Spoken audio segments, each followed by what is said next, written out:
Yo, Grand Rising. Peace, peace. Good morning. How you doing? I'm good. How you? I'm good. Can't complain. Having a good day so far. Me too.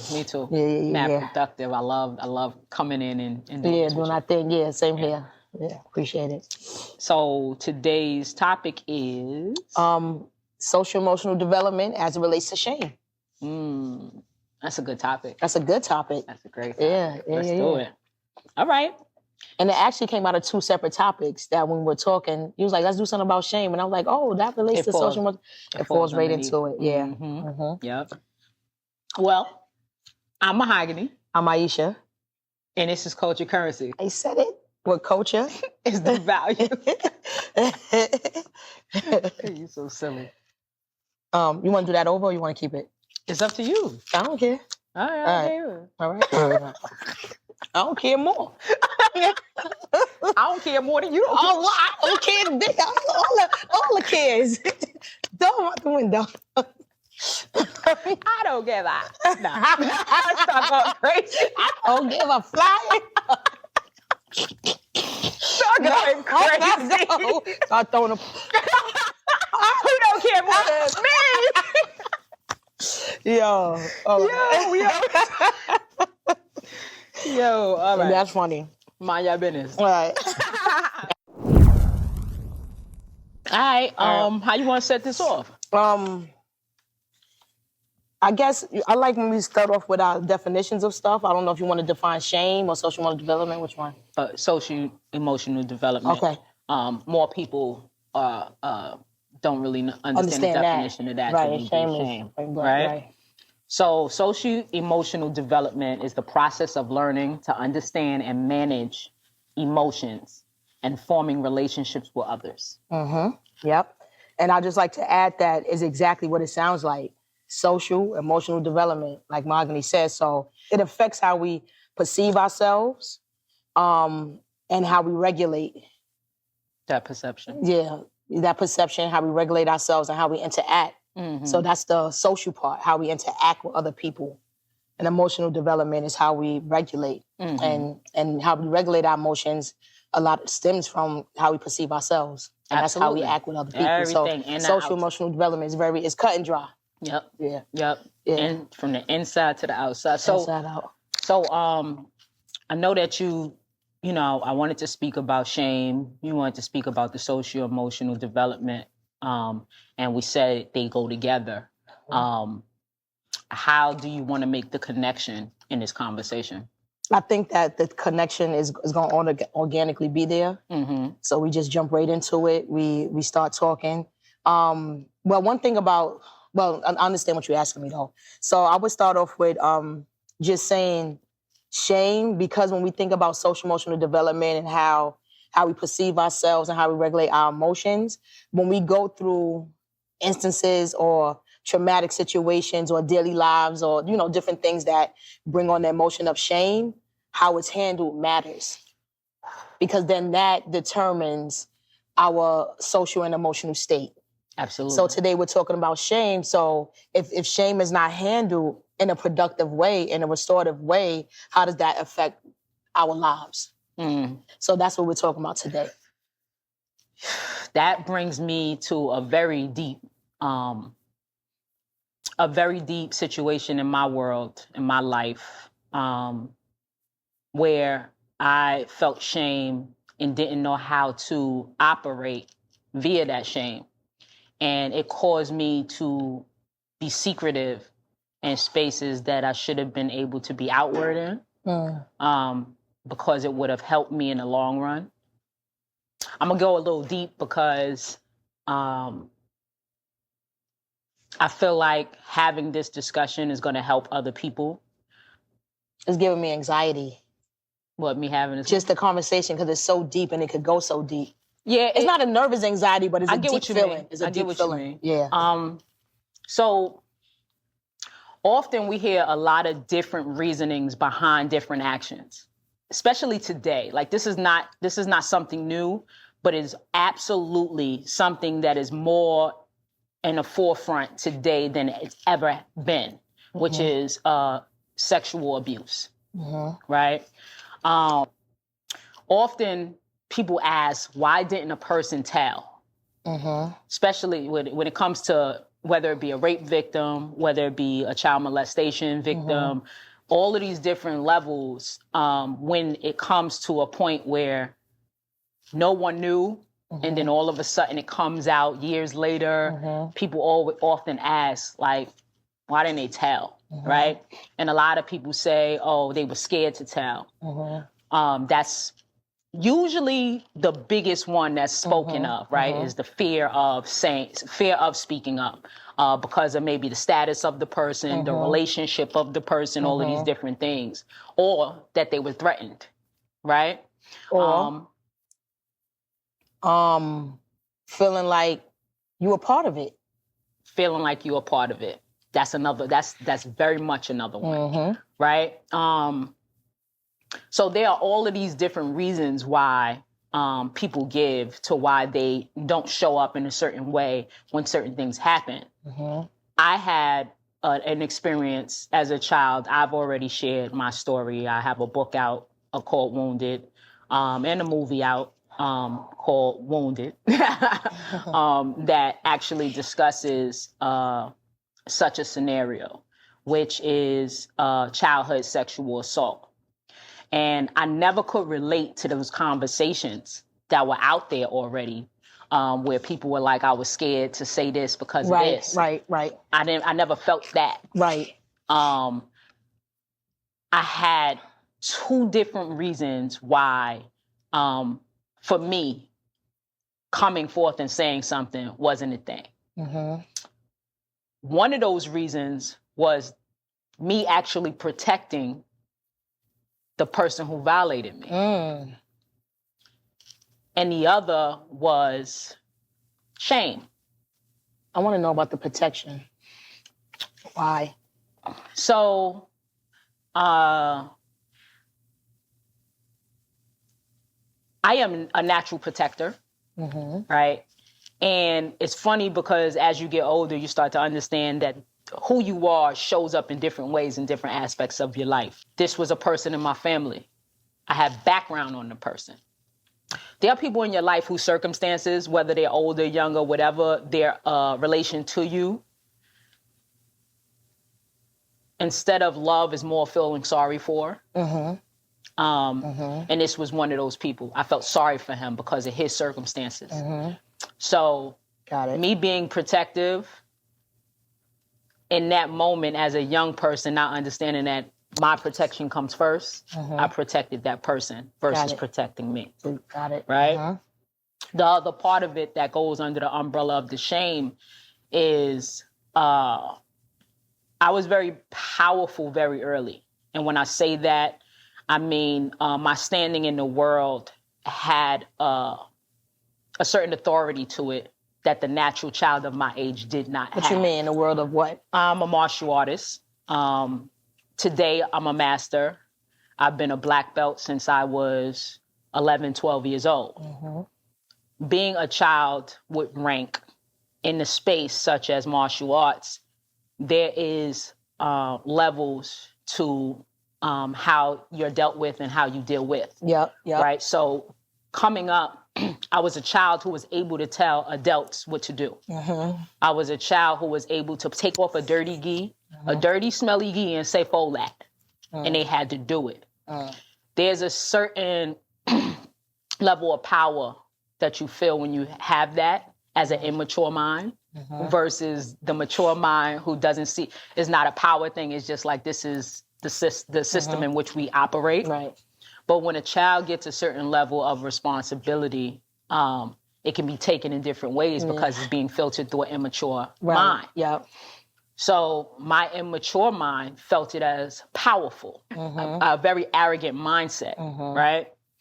And with that comes a level of hierarchy.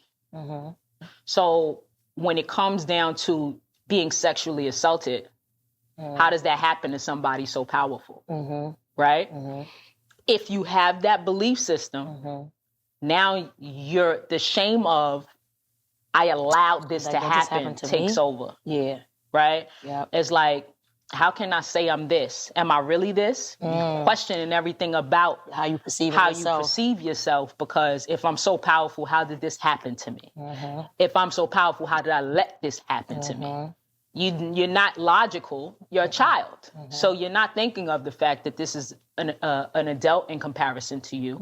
That you're a child, and you know there's certain levels of power that comes with that. So it's a real battle there. There's a battle there. And so for so many years, I didn't tell anyone until I was well into adulthood that I was violated. You know, and when people said, like, well, you scared? I wasn't scared. Right. That wasn't my thing. The fear wasn't it. Shame was it. To be able to say this happened to me meant I was a victim. So I have a question. I don't do victim. So how did it show up though, right? Because when there's, when dealing with shame and not having the ability to be vulnerable and really speak about it and work through it, then it can show up in so many different ways. So in hindsight, how would you say it showed up for you? So there's a bunch of different things that happened to me in my youth that kind of crafted who I became, right? So I can't say that it was only this that created these responses, but this was a part of. Got it. Why I showed up in certain ways. So if you speak to a lot of people who knew me in my youth, I was known as a hothead. I was known to be quick-tempered and violent, and very much pushing back on authority. Those things come from that ain't happening to me again. Right, not playing with nobody. Yeah, that ain't happening to me again. If I feel like you're trying to violate me, I'm violating. So it didn't take somebody to actually follow through on their violation. I just had to see it coming. Right. I had to think. It's a level of PTSD that's there. Yes. Right? Yep. Because now it's like, it's all about protecting myself. Now it's all about protecting myself. So where people see aggression, it's shame and fear. Right. It's shame and fear. So it helps me today when dealing with young people, because now you ask the questions, where is this coming from? Right. You know what I mean? Kids don't just do stuff. Right. It's coming from somewhere. And when you don't know how, you don't have the social and emotional development to know how to articulate the words in a moment of intense emotion, or to know how to respond to everything, the chemical reaction that's happening within you. It comes out in different ways. And so people put titles on what that is. Right. But don't have to know what the underlining where's this coming from are. Yeah. Well, for one, thanks for sharing that. Thanks for sharing that. Well, thank you for giving me a safe space. Yeah. I think you took it. I'm just asking somebody the other day. It's like, thanks for allowing me to share. I'm like, we just took it because it was my turn to talk. But anyway, so your response was aggression and protection of yourself. And some people's responses is shut down. You know what I mean? And becoming meek or becoming passive, and more things happen to them. That was a part of me too. Yeah. Those things lived. It's crazy how, like, I always have to explain this because I have this duality about who I am that is not often seen. But that was actually a part of it too. Like the losing of a voice. So those two extremes living within me made it that much worse. Because the more I did suppress, when the explosion happened, it's a real explosion. It's a bomb. Different. Bombs over Baghdad. People feel like the moment that part happens, it's like, I never knew you at all. It was that kind of thing. You know? Right. And part of it is kind of like, no, you don't. You don't. Because I'm dealing with this deep thing. Suppressing things. I'm not sharing. I'm keeping to myself. Right. And so I don't know if we should jump here yet, but I just want, one of my responses to that is like really the importance of having, like you said, thank you for us having a safe space, like the importance of being able to have supportive environments for our young people where they feel safe to share what they're going through, safe to share, share their feelings, and not have the old school mentality of young. kids are to be seen and not heard. And I think that's why these kind of instances were so pervasive in many of our families, because young people are to be seen and not heard. You don't have a voice. There's nobody to go to that's going to listen because you're a child. You know? Absolutely. And that's actually in my book, shameless plug. Let's make that our very first commercial. In the shadows of our communities, hidden terrors lurk. Wounded, the color of pain dares to expose the darkest secrets and unspoken truths that haunt us. Uncover the unspoken stories. Get your copy now. It's in the book because I discuss now that I know, now that I am past that stage, did the healing work, understand exactly what was going on from a psychological standpoint. I put out information for people to understand how to attack things before they even think to attack, right? But I want to say I 100% agree. Safe spaces are necessary, especially within our culture, and that mindset of children being seen and not heard is problematic. But there is absolutely a balance that's necessary when it comes down to what we call safe spaces. I don't want to misinform by making people believe that a safe space is a place where things aren't challenged. Right. I don't want people to believe that a safe space means lack of judgment. What it is, though, is constructive challenge. What it is rightful judgment. We assess and we come to conclusions all the time. That's what judgment is, right? In order for somebody to be able to assist you, they need to be able to have that process. So I don't want to give people the idea that a safe space means that those things aren't in existence, because that would be a lie. Those things are necessary for us to do better, be better, and to help each other and actually be able to show up for each other, as well as identify what it is that we're really dealing with. And I love that, because when you think about the Oliver legacy, and that's the basis of what that school would be.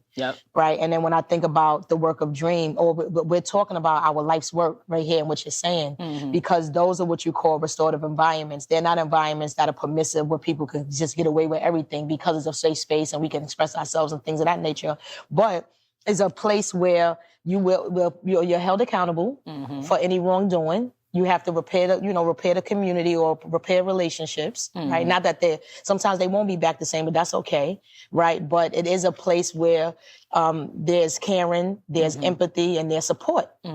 But if you violate, you do something wrong, you also will be held accountable. You know what I mean? So I'm happy that you made that statement and clarified it, and the understanding there. Because when I think about, for example, shame-based discipline in home and educational environments, it stifles growth mindsets.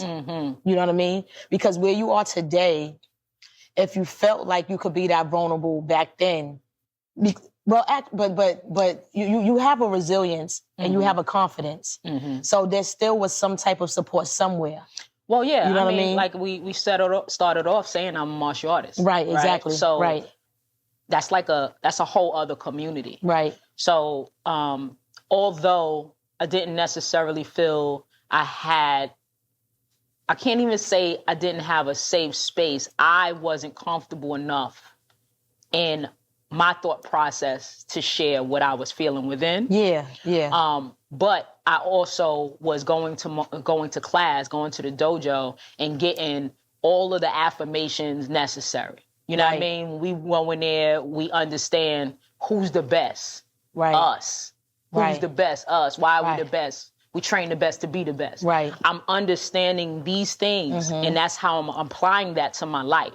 So that level of resilience that you see is coming from that constant training of the mind in this area. So it applies to this area. Whether I felt comfortable speaking or not, that's how I got on. But you still had an outlet some kind of way. You know, the roles that adults have in our young people's social and emotional development and the importance for us as adults, us as parents, to really connect our kids to extracurricular activities, to leadership programs and things of that nature, because sometimes our kids may be going through things that we may never know. But one thing my mother always said to me, she used to always check in. Anybody touch you? Anybody did it? Like, seriously, like she, right? And then, but another thing she said was, if you can't talk to me about it, please find a trusted adult, somebody that you can talk to about it. Like whatever, not even a sign that something is going on. There's just random stuff she would say. You know what I mean? And but these extracurricular activities, leadership programs with people that get fingerprinted, that facts that we connect our kids to these places so that they're receiving that additional support. Because as parents, we're not perfect. We don't have a rule book. We don't have a handbook. So some of us don't even have the capacity to give our kids all the things that they need. And we're not able to give them those examples that will help them handle stress properly, because we haven't handled our own stress. I don't want to stay in the sexual assault space. Yeah. I got some other spaces. We got a lot of stuff. I got some drug abuse and other spaces to go into. Don't forget. But when it comes down to sexual assault, many women have dealt with this. This is, and often is generational. Yeah. Especially when it comes down to domestic situations, right? So what I learned is that young people often feel like you're the adult. You're supposed to know things. You're supposed to see things. You're supposed to you're supposed to pay enough attention to me to pick up on changes. Yeah. And that's how I felt about my mother for a very long time. When I finally discussed it with my mother, I realized that she thought she was doing her part in protecting me and had a blind spot. Right? You're going to have a lot of blind spots when it comes down to other people showing certain things that you're not really ready to confront. This is crazy, because certain traumas that I've been through and haven't talked about it with probably less than a handful of people. This conversation right here is crazy, because when I talk about the passive part of it, the different stuff that I've been through, it silenced me. It didn't make me more aggressive. It made me more mindful to keep certain things to yourself. More of a the introvert part of me, the quiet part of me. That's what it did as a kid. And as an adult, when I realized I had that part of myself, I said, it's a passive part. I got to get rid of that. Like, I feel it. I don't like it. I don't like it. I got to build my stuff up. And it took more trauma for me to start building that part up. But I don't know if it was necessarily a healthy build. But this conversation right now is like, it's deep. It's very deep. I've been through a lot in my life, and I've come to terms with everything I've been through in my life. So there's really nothing off the table for me. So congratulations for that, by the way. Thank you. No, for real. That's like a big congratulations for that. I appreciate that. For real. It took hell yeah. Took some work. Yeah, man. But I really understand that our lives are not our own. Right? So we loan ourselves, like the same way everybody is influential to somebody. We're teaching every day, whether it be negatives, positives, the things that we do are example. And so anytime I speak, if I write, anything that I put out into the airwaves, it is because I really understand that my life is not mine. So I share my experiences so that my experiences do not have to be mimicked or reestablished with someone else. They can learn from what they heard or seen from me and go in a different direction, right? Whether it be my choices, whether it be given insight on things that you should look out for so that this doesn't happen to you or in your world. So long story short, in the book, I speak about a very pivotal moment where my brother, my oldest brother, it's crazy. When you're silent about stuff that happens to you, for whatever the reason you're silent, you are in a position that you are leaving other people insecure, right? It's obviously not your intention. is obviously... But you're not letting people in. But you're not giving anyone the information, right? So what happens is, I never said nothing from childhood to adulthood, assuming that this only happened to me. So now everyone who's come in contact with these people who I know of from childhood to adulthood has had the potential of being violated as well. Yeah. Right? Absolutely. So long story short, I get into adulthood and I decide, I'm tired of holding secrets. Yeah. It's time to talk. Of course, the first people I'm going to have discussions with is my family. It's a unit. Because that's my community. It's also who is involved, right? And it's also the people that I would like to know me the best, right? So I come out and I speak. And when I spoke to one of my older brothers, he posed a question. Did you call a formal family meeting? Like you did that whole thing? Yes and no. Not as one. I sat with everyone separately. I went out to eat with my sisters, sat with them and told them. I met up with the person. He was the first person I met up with. You lying? No. I like to hit things You never told me that. Yeah. Met up with the person and I said, listen, this is going to happen. I'm going to have these conversations. So still being a protector, being fair, to let him know, prepare for whatever is coming from this information out there because I'm talking. Oh. Right? Then I met with my sisters. Then I met with my mother. Powerful stuff, and then man. I met with my brother. But this is the most powerful part is my brother's reaction. Because when I told him, he said, how could you not tell me? I had him around my kids. In that moment.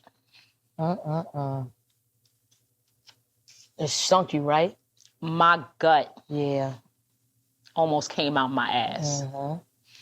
Because this is a moment that I'm realizing. Again, how we impact each other. Miss Protector wasn't protecting. Right.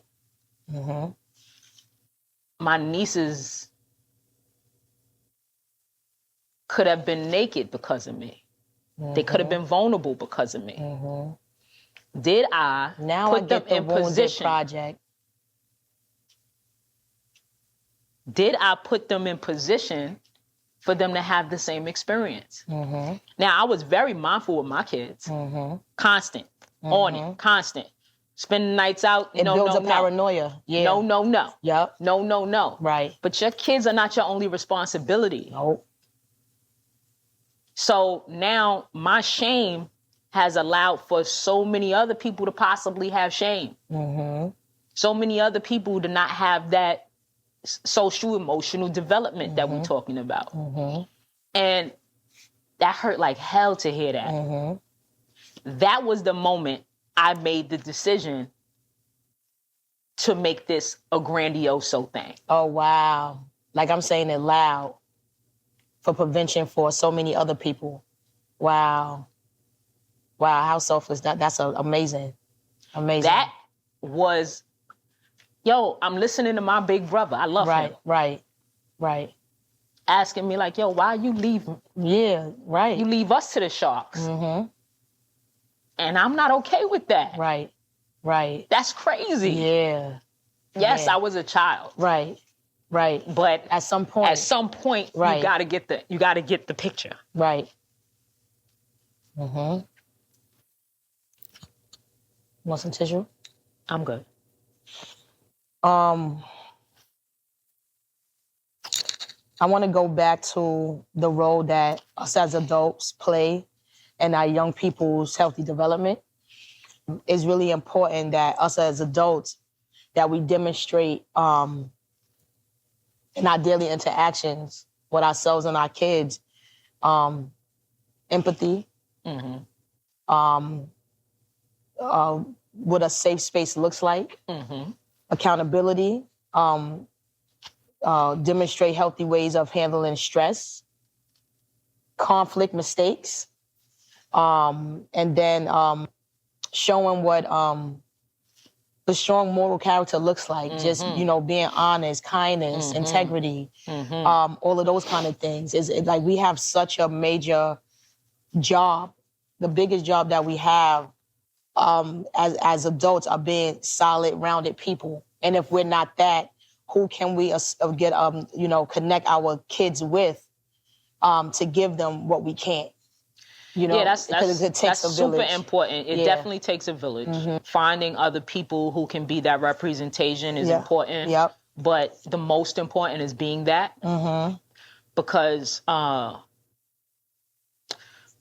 who you are and who you are not affects the grand scheme of everything. Everything. We are absolutely our children's first role models. We are. I see it in all my errors, and I see it in all of my triumphs. Right. You know what I mean? I see it in all of it. It is very important. You and I had a conversation earlier about the whole black and white thing. Like, I'm a black and white personality. I wear it with pride because I understand what it means. I understand what comes from it, right? And I know that it's a scary thing for most people because it feels like restriction. It feels like I can't do what I want to do if I have these such certain stances. Oh, you mean internally for a person? Okay. And so with that, when people come in contact with black and white personalities, it's really like, right? But what I would like to bring forth is the understanding that the necessity of that changes the entirety of what we're talking about, right? In regard to when you are making sure that you are stern in the things that you understand. When you get the lesson, be the lesson, right?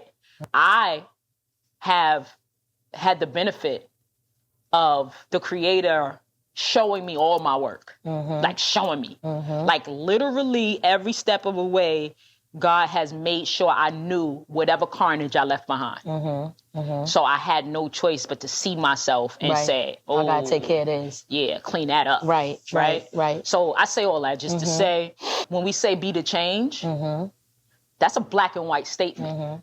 It's not a neutral sometimes.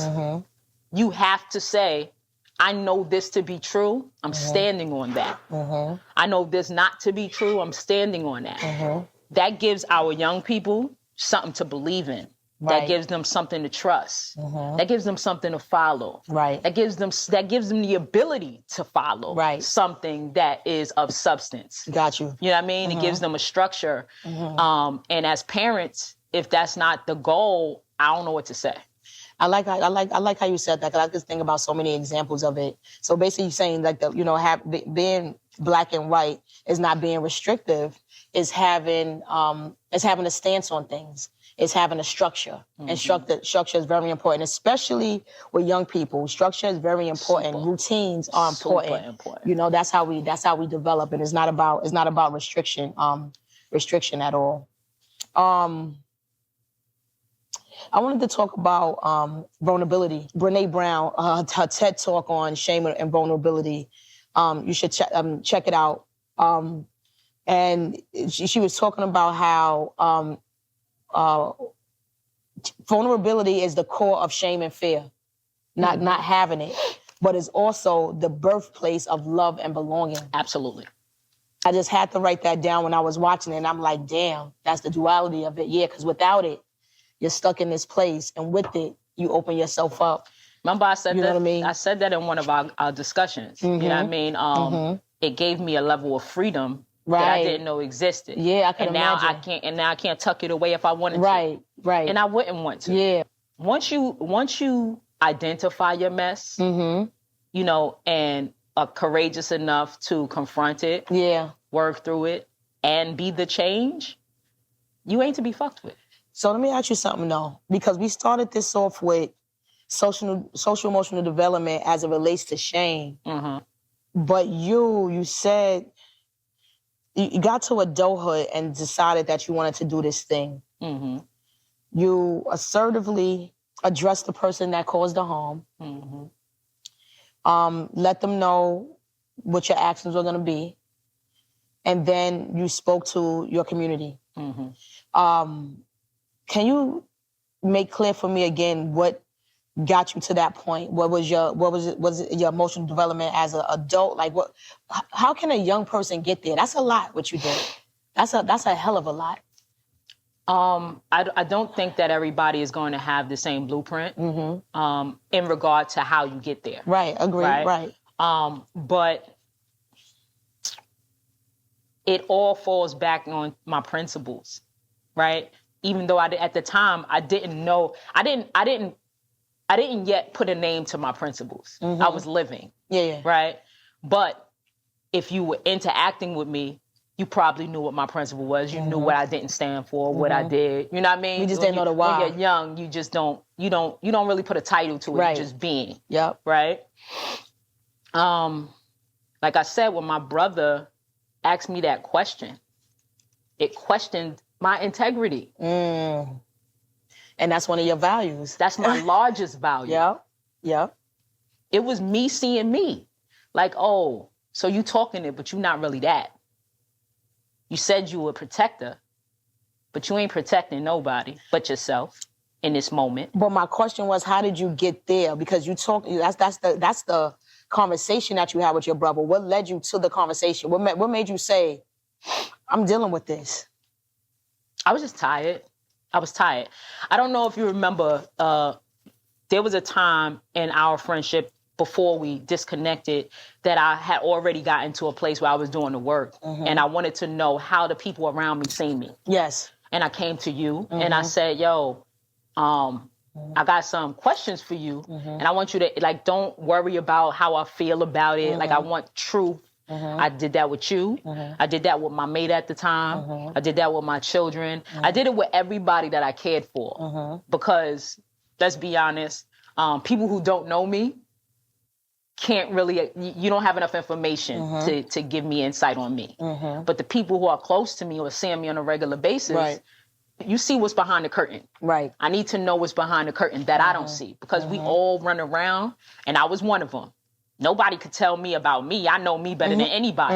That's not a fact. That's not a fact. It's a horrible thought process, because what we don't understand is we too close to it. That's right. I can't see my hand right now until I pull it back. That's right. What happens with us as people is we're moving around, and the more comfortable we are, the more we're showing up. And in our comfort, the people around us are seeing us truly in ways that we are not even seeing ourselves. Right. So I wanted to ask y'all how my actions were translating. Right. And I got back great information without the fear attached. You know what I mean? My children were able to be honest with me in a way that they never were. And it made me feel a way, because I thought I was being respected, but I was being feared. And that's not what I want. I want respect. I'm big on respect. That's another one of my principles. Wow. Respect me, not fear me. So in that moment, I'm looking at my kids. My kids fear me. They don't respect me. My friend fears me. She don't respect me. My girl, you was like, yo, saying certain stuff to you is you kind of intimidating. I said that? You said that to me. And that hit me, because I'm like, I never felt scared of you, though. Intimidation is a form of fear.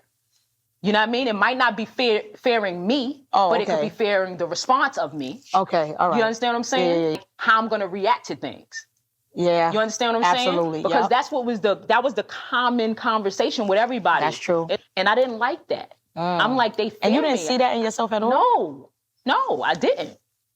I was being. Nobody's saying nothing. So why would I think I'm doing anything wrong? I'm just being me. So in all actuality, although everybody should be able to challenge the people that they're around constantly, right? You need the safe space. But you have to have the space to do so, as the conversation we're having right now, right? So I didn't leave a space for the people around who I love the most to be safe with me. And then I was angry that they weren't being honest with me. And I was like, yo, but this is a you thing. It brought me to the point where I started like, all right, I got some adjustments to make. And I started working on it. So that's what happened. Mm-hmm. So it didn't come from, oh, this happened to me. Is you started seeing yourself wholeheartedly and you start digging into everything. Everything. And then you got to the core of shit. And at the core was some stuff. Yeah, because I was taking on an identity that wasn't mine. And I was taking pride in it too. Yeah. I was taking pride in it. This whole, she, like, yo, it aligned with the strong, that fake understanding of strength, all that. It's like, all right, yeah, y'all know I'll knock you out. You know what I mean? I was running in that.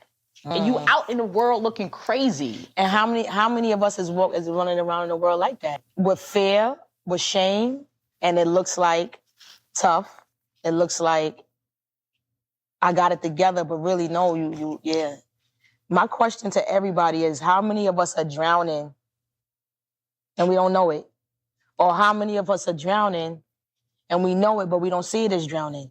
Because when we talk about this thing of shame, it's so many things daily stuff that we feel shame about. Mm-hmm. We can feel shame that we're in debt and people think that you financially got it together, but you're not managing right. Mm-hmm.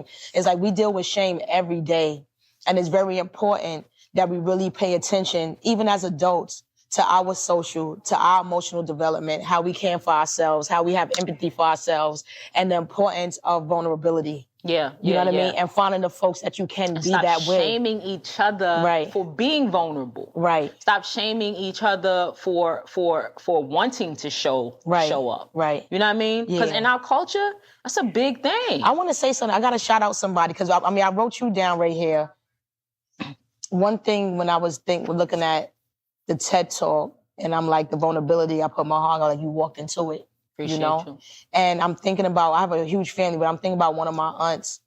And I went on her NA meeting. She's been clean for many years, probably like 30 years or something. Nice. And she speaks all over the country. Beautiful. Telling her story and all this kind of stuff. And with her and I, we had a deep conversation recently.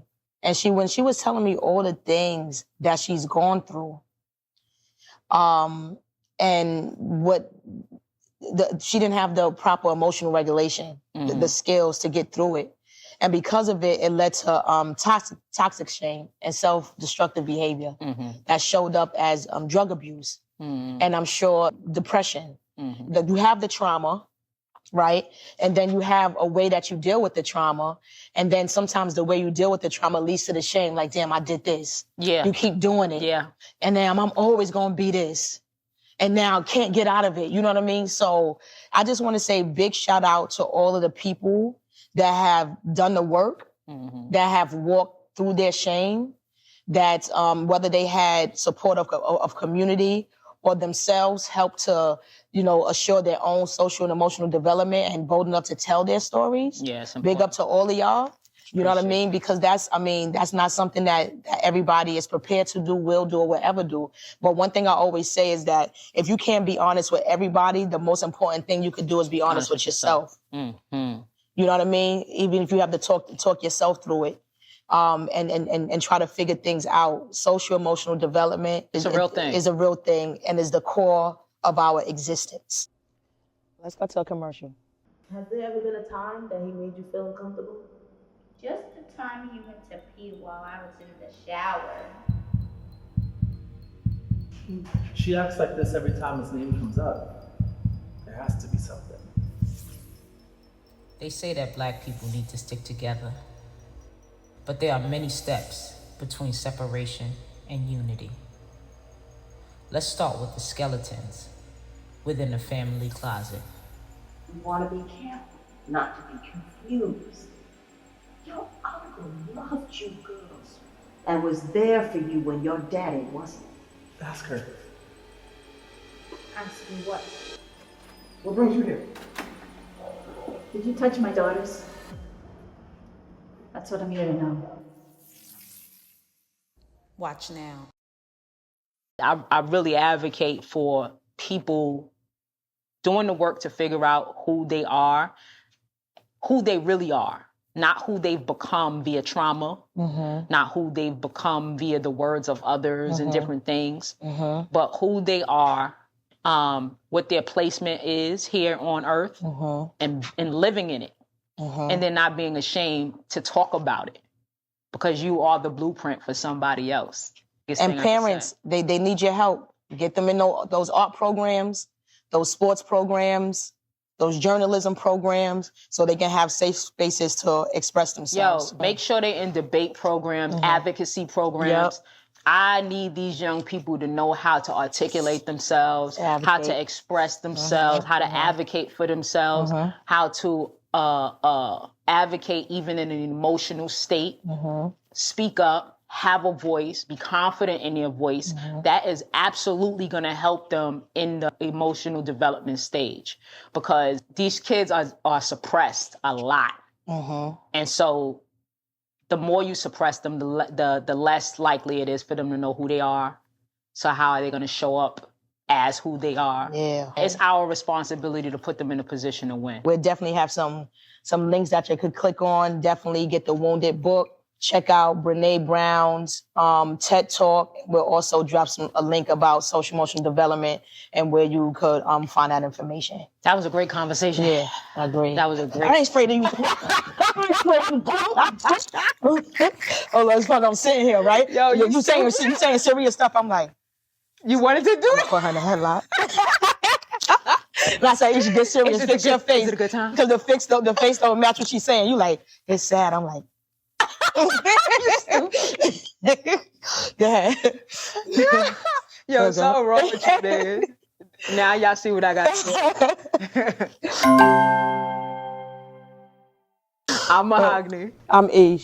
And this is Culture Currency. Where culture is the value. Make sure to like, share, comment. Follow us on everything. We on TikTok, we on Instagram, we on Facebook. YouTube. And YouTube. Peace.